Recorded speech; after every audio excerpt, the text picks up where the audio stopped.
we will prevail.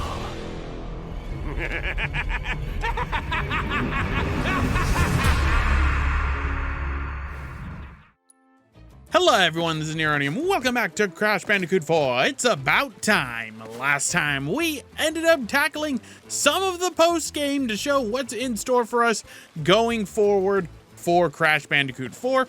And in this part, we're going to be getting the remaining flashback tapes. There are 14 flashback tapes left that we have yet to collect in the game.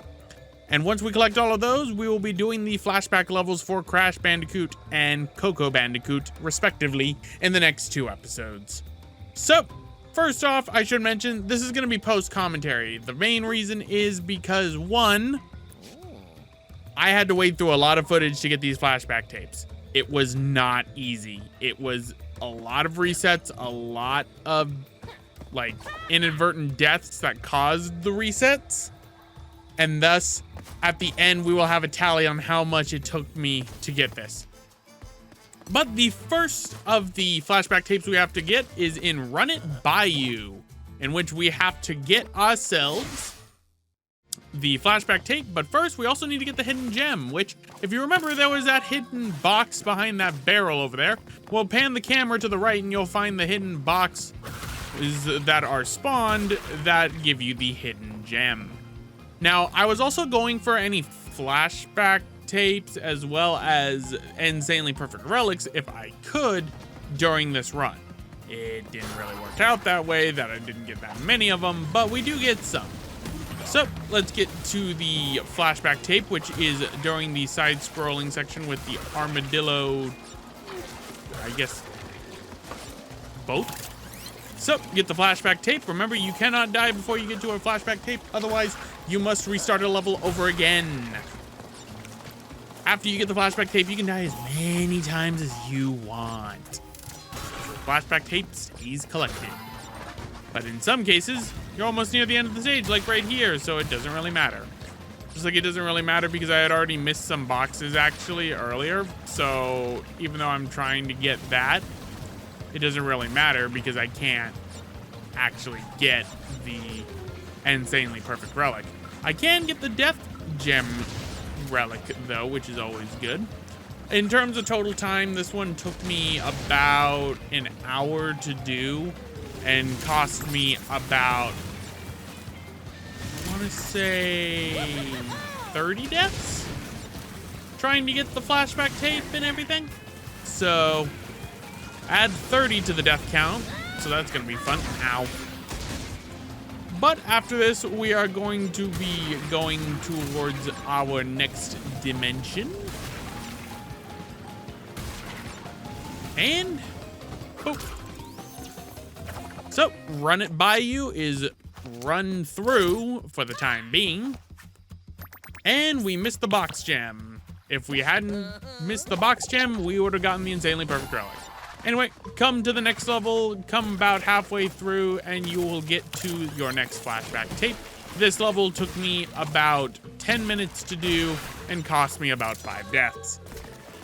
So, that takes care of Snow Way Out. So, next up is the ever fun level that took me quite a while to get done because of where the flashback tape is located.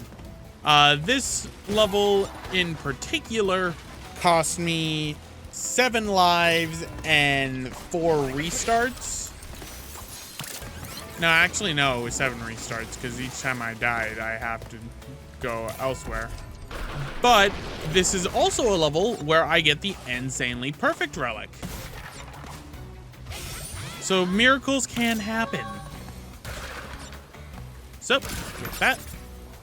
Now remember, to get the insanely perfect relic, you have to get all the Wumpa gems, and you have to get every single one of the boxes without dying a single time. You can skip out on the hidden gem, but I just grab the hidden gems just for the sake of it because it's a lot easier.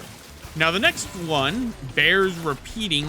I was super close at getting the insanely perfect relic on it, but then I missed one teeny tiny little boxy waxy during the part with Polar, and so I don't get the insanely perfect relic in it, but we do get the flashback tape, which is good.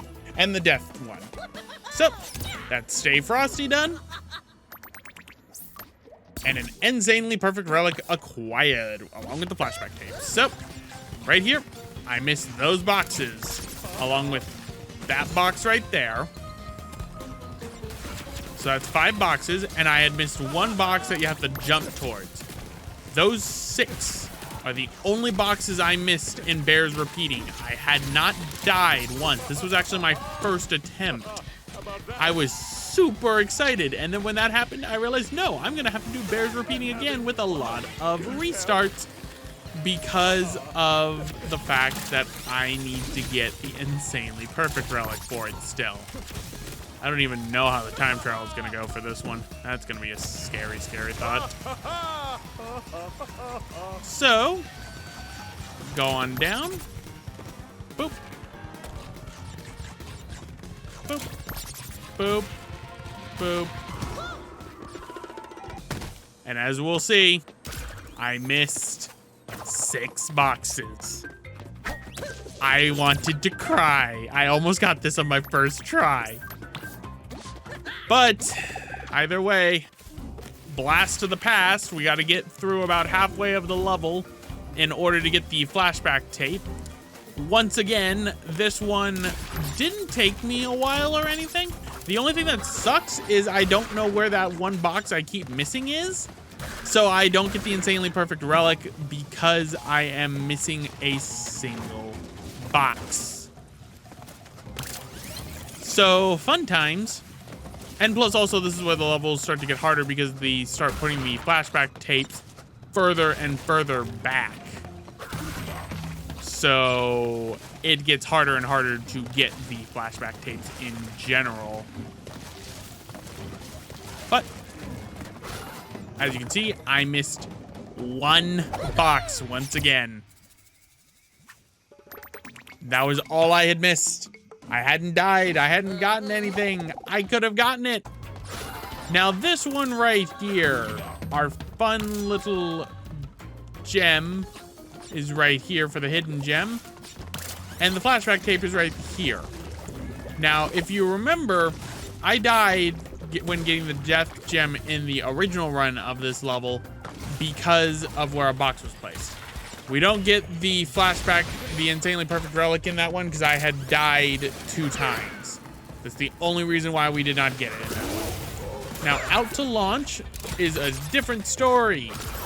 I actually died a few times in this stage. Got through it the first time, which was good. But I died 8 times after getting the flashback relic. Now, in stowing away, the first thing we're gonna do is we're gonna get the hidden gem. The hidden gem is actually very easy to get. I actually hit the box that it was originally next to. I just didn't walk left enough to grab the gem. This is another one of the levels where I actually get the insanely perfect relic, which is a good thing. It's still annoying, though, that I'm not getting as many insanely perfect relics as I would like. And it's not as bad as the last one. So this one is near the end of the stage.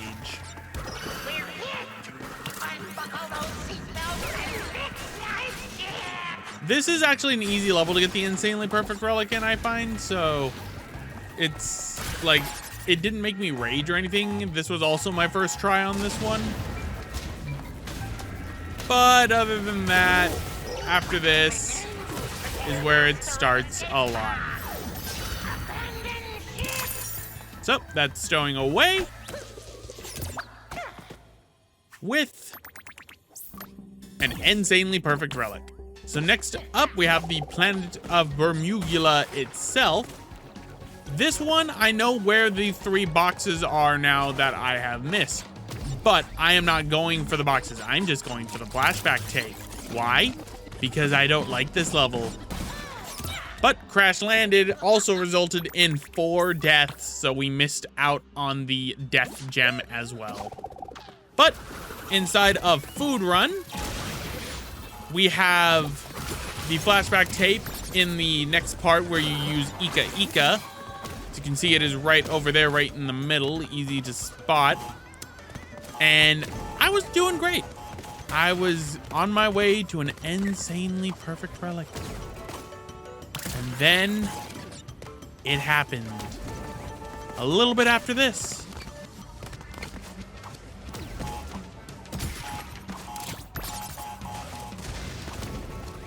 Happens right here. And then just to add insult to injury, I got 3 more deaths after that in food run, thus resulting in me not getting the death gem. Fun. So, next up we have Nitro Processing, which in Nitro Processing, I believe I showed off where the hidden gem was originally because I practiced this stage way too often. And this is actually one of the gems that I actually ended up getting the insanely perfect relic on too, because to be fair, I've done this stage way too many times in practice. When I was practicing for a, when I was practicing for time trials. So out of all the stages, this is the stage I'm the most practiced for a time trial, believe it or not. And ironically enough, it's one of the hardest stages in the game. I seem to keep choosing that whenever I'm doing time trials for that. I haven't done all the time trials yet, so I just figured I needed to get them. But anyway, near the end of the stage, you got the flashback tape right next to the spinning wheels of doom and sadness. So, let us get to the end of the stage and get ourselves the last insanely perfect relic we're actually going to be getting inside of this stage. And now we get on to the 2 hardest levels that took the longest time to get the flashback tapes for. Toxic Tunnels and Cortex Castle. So, that deals with Nitro Processing.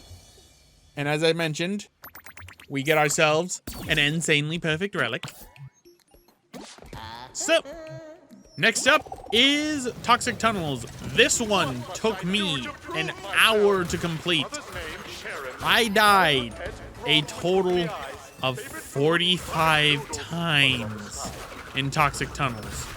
One time, right when I was about to get this flashback tape because I misjudged my jump. So Toxic Tunnels, one of the worst. It's at the basic end of the stage, but not as bad. And as you can see, I died 5 times. As Cortex Castle. This stage, this forsaken stage, as much as I love it, took me 2 hours to get it down pat. 2 hours. Because the last flashback tape is located near at the end of the level. Even worse than that, I almost get the insanely perfect relic for this stage. On this attempt right here. I almost got it. How did I miss it? Well, we're about to see. So, let us go right here. Here. Now remember, the flashback tape is right over here. You have to use Kapunawa, freeze, use Ika Ika, go up, Kapunawa, and grab the flashback tape. Right here is where I screw up. I didn't hit Lani-Loli in time. That is the only death on this run. And I did get, actually, the last of the gems, which were the death gems and the last box that I did remember where it was. I just accidentally didn't grab it. So, go down, and here's what you're supposed to do.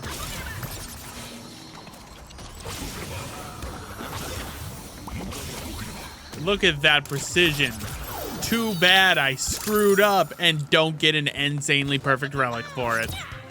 So, as a result, we now have every single one, all 21 of the flashback tapes.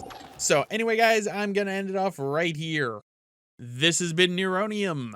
next time we will be going on our way and doing Crashworth Cortex the First's flashback levels. See you all next time. Hey, thanks for watching. If you want to check out what helped revitalize the Crash Bandicoot series, check out the top link for a playthrough of the Crash Bandicoot Insane Trilogy. And if you want to see a fun racing game with Crash Bandicoot, check out the bottom link for a playthrough of Crash Team Racing Nitro Fueled.